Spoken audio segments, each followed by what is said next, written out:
Okay, welcome to today's lesson on Oregon and Texas and achieving manifest destiny. Let's start off by recapping some things that we've been going over the last few days. First, we talked about the Oregon Trail. Think back to some of the challenges that you would have faced if you were somebody who actually went on the Oregon Trail. There are a variety of things to consider. You can push pause to think about it, or we'll just keep going through them. But you would have to consider the fact that there would be weather problems as you go through the Midwest because this weather is a little bit less stable than people might be used to in other locations. The fact that you could have thieves stealing your things at night because there really isn't a lot of security, because you have to keep in mind this area is not civilized, so you're not going through civilized land. You're going through land that is basically being unused by Americans. So that's something else to consider. You might also want to consider the fact that you could run out of food or clean water or other things of that nature. So there are quite a few risks that would be involved with this. Then yesterday we talked about how the fact there are two large groups, or I should have said for homework you're supposed to look at the fact there are two large groups that went west. First we have the Mormons, who were led by Brigham Young. And the Mormons, they went out there for a few reasons, as you could recap from yesterday's lesson, but including the fact that they were being discriminated against primarily, and being discriminated against because their religion had some features that were a little bit different than a lot of other religions that existed at this time, especially some of the Christian Protestant-based religions.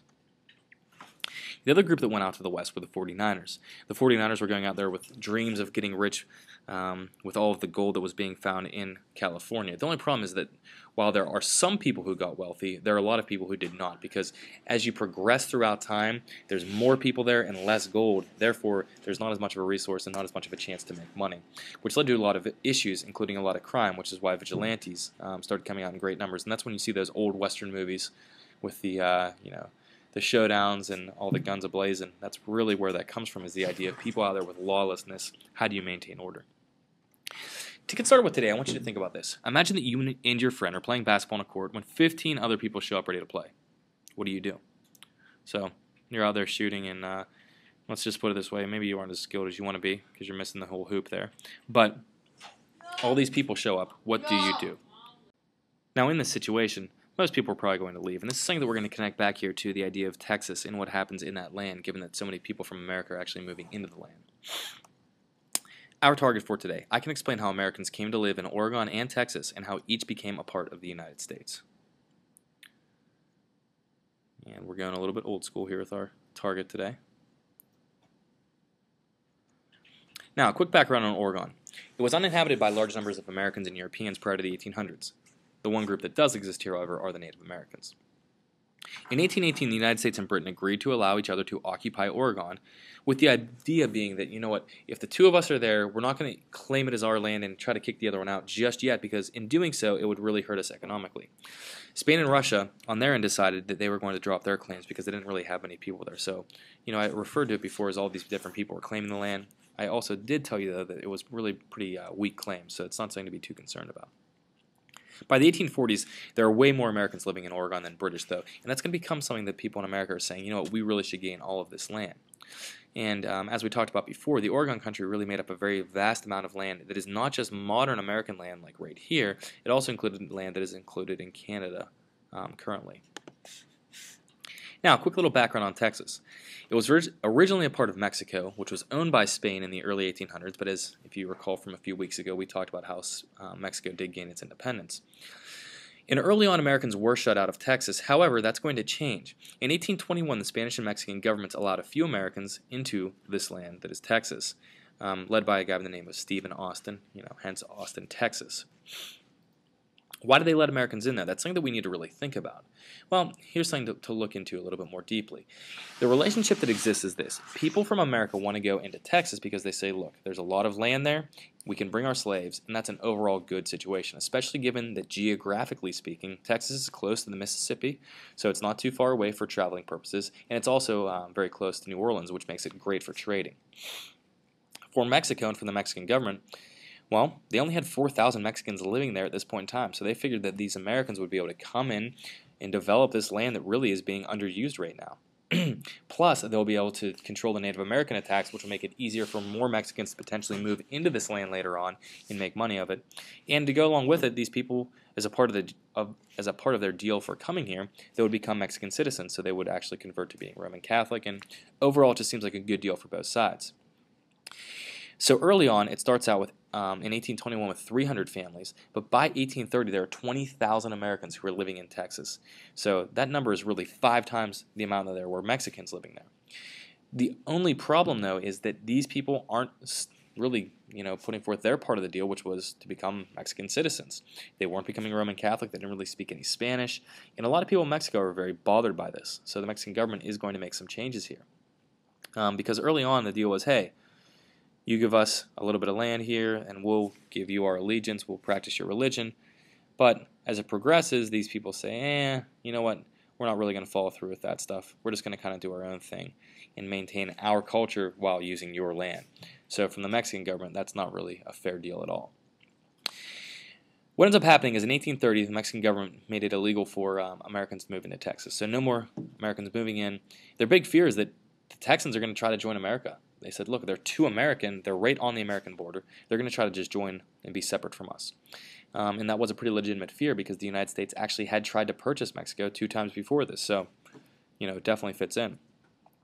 So what the Mexican government decided to do is all these people who are living here now, so no more people can move over, but all the people living here, they have to follow Mexican laws for real this time, and we're going to send troops to enforce it. So that means they must practice Catholicism and no slavery. Well, and if you've got a slave-owning Southerner, they're going to say, you're taking away my religion and my way of life? I don't think so. That's not really going to fly.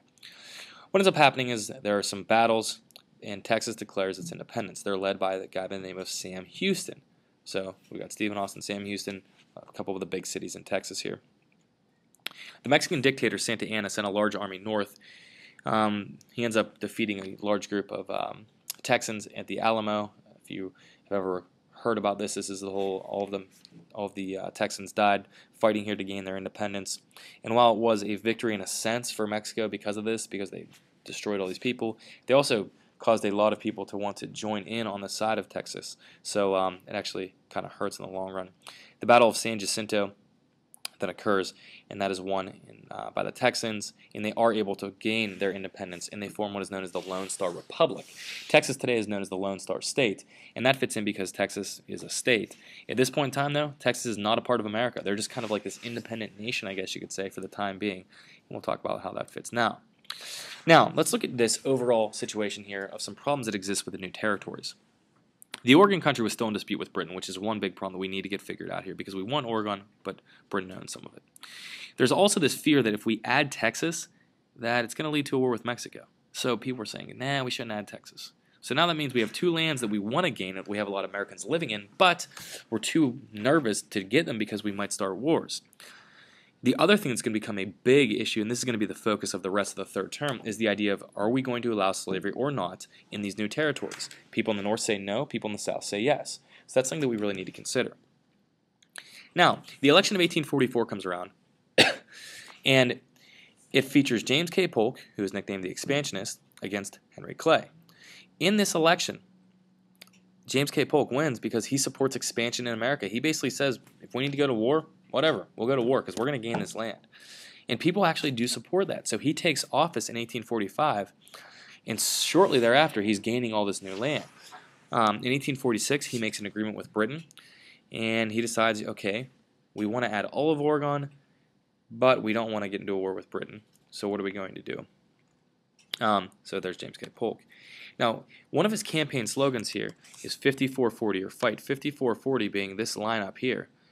He's saying, look, we'll do whatever it takes to get this land, and if that means that we're going to have to fight for it, then that means that we have to fight for it. Now, that didn't really end up occurring because what he decides to do is, well, he agrees to cut it in half.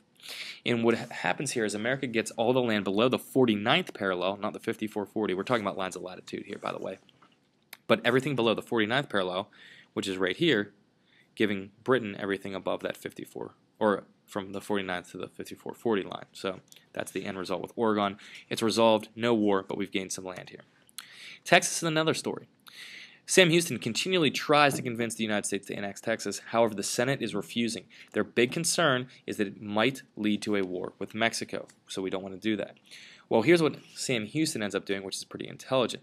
He basically says to the American government, fine, if you're not going to annex us, then we should probably start looking into working with Britain because we need a strong country to ally ourselves with, or else the Mexican government and Santa Anna are going to come back and really just try to take control of our land, and we won't be able to do it on our own. So what ends up happening is the American government says, you know what, we can't risk that. We don't want Britain coming back here into the Americas, so we're going to give in. And they did annex, annexing, which is a vocab word you should know, meaning to add land. They do annex Texas in 1845. However, it was at a cost, because the big fear with adding new land was that it would lead to a war with Mexico. And there we go, get my nice little circle there. That's going to happen. So that's what we're really going to talk about tomorrow in class. Right now, what you guys need to do is answer the mental sweat questions that you have on the back of the note guide here. And that concludes our lesson for today.